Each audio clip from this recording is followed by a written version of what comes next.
Hey guys, Street Stance Silver Garage. If you haven't subscribed yet, please consider doing so. It's free. You can unsubscribe at any time, but please subscribe whether you like our enduro races or our hot challenges or my how-to videos. That is on. Or me just building this 1,000 horsepower Civic right here that I'm standing in the engine bay of. Remember, at 1,000 subscribers, I'll be getting pepper sprayed and tased at the same time. So please like, subscribe, hit that notification bell so you guys don't miss anything. And let's get on with today's video. Alright guys, it's been a couple days. We got a bunch done on the car that you haven't seen. I haven't been filming.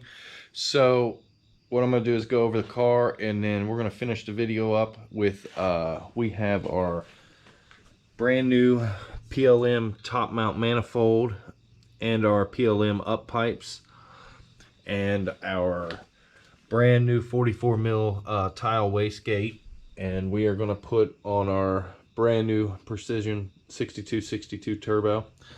So we're going to get all that stuff put on today, but what we've been doing to the car is we've already got our fuel lines made. I had to put a new temperature sensor plug on, so we soldered all those wires and got those done. We got all the other wires for the VTEC solenoid, everything done and done the correct proper way, because nothing was done the proper way. Here is our wire for our fuel pump. We went to bleed the clutch. Our clutch line blew, so we had to put a new clutch line on. Our heater core hose was bad, so we had to put a new heater core hose on. We have our vacuum for our fuel regulator already done. All the electricals plugged in. And we do have a couple problems. As you can see right here, the alternator, if you can see here, the belt is loose. So the alternator won't go back any farther, so we actually have to get the bracket extended out so the alternator will go back so we can tighten it up. And we've already got the front end rebuilt. We got new wheel bearings, new hubs, extended studs, brand new lug nuts, brand new inner and outer tie rods. It's kind of dark on this side of the car. We got brand new insane 500 horsepower insane shafts and the insane shaft half shaft. So everything's been upgraded there. The transmission has fluid in it. The engine has oil in it.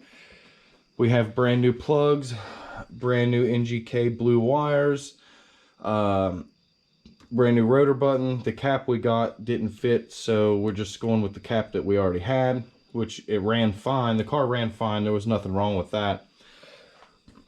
Everything in this car should be ready to fire up.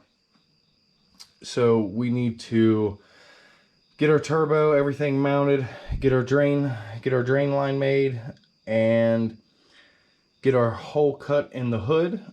Then this thing is going to go to the fab shop and get all the piping for the turbo done, because we're going V-band with everything. We're going to have no more silicone couplers on this car. It's all going to be V-band. And I didn't show you guys, but we do have our brand new Mishimoto intercooler installed, and there is a problem with this too. It's about 1.5 inches to 2 inches too low underneath the bumper, so we have about 1.5 inches to 2 inches before we touch the top of the bumper. So we have to cut these tabs and weld it up another 1.5 inches and put a little triangle gusset on it so it doesn't bend. And then it'll raise the intercooler up another 1.5 inches to 2 inches. I have to double check how much room I have here, but I'm pretty sure it's almost like 1.5 inches that I got. Maybe a little bit more. We'll see. But that will bring up the intercooler as high as we can bring it, so we're not hitting nothing with the intercooler. But other than that, everything on the car is pretty much done. And we will have to order a new oil feed line, because this was for a bottom mount turbo and we're going with the top mount turbo, so we need a feed line with a 90-degree bend on it. which is no big deal when it comes back from Fab Shop. We'll have a couple things to button up, and this thing will be ready to start when it comes back from getting welded. All the intake or intercooler piping and stuff welded on it, it'll be ready to fire up. So without no further ado, let's go ahead and get our new manifold, everything on. And I had to weld up a couple bolts and make a couple bolts for mounting this turbo because of the flange that we're using. So it's just how it works. It is what it is. So I'm going to set you up on a tripod so you guys can see down in here, and we're going to go ahead and get everything bolted up and done and see if we can't get the turbo on and our exhaust pipes and our wastegate on, get everything done and see what this is going to look like.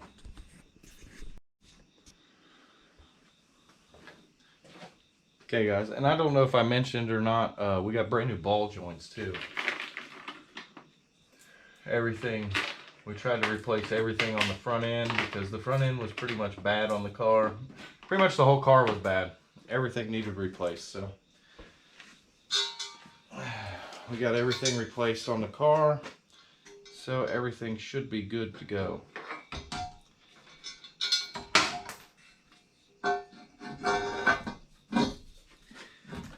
And I already had an exhaust gasket on here, guys.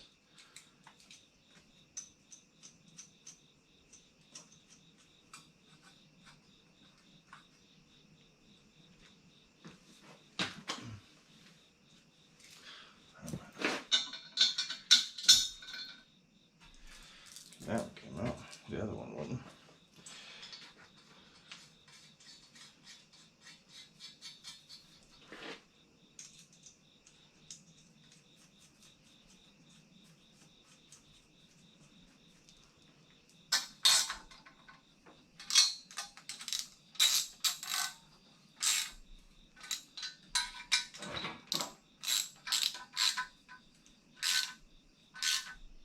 I got a nice copper gasket for the turbo, so that's gonna go on there. I got this all loosened up so I can clock it and be able to get this thing on a little easier maybe.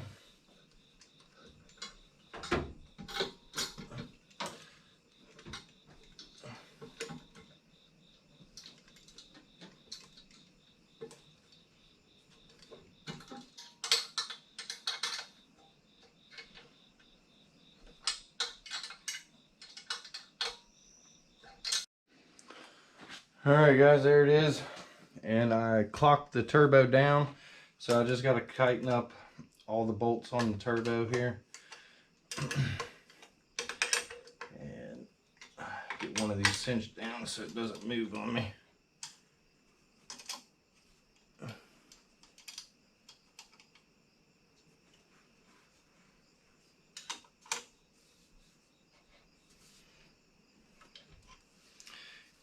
So that's where I want that. We got the exhaust side loosened too, so we could clock the center, get the oil feed and the drain where we needed it. So I'll tighten up one of these real quick. Okay. Now this won't move. We'll be able to tighten these up.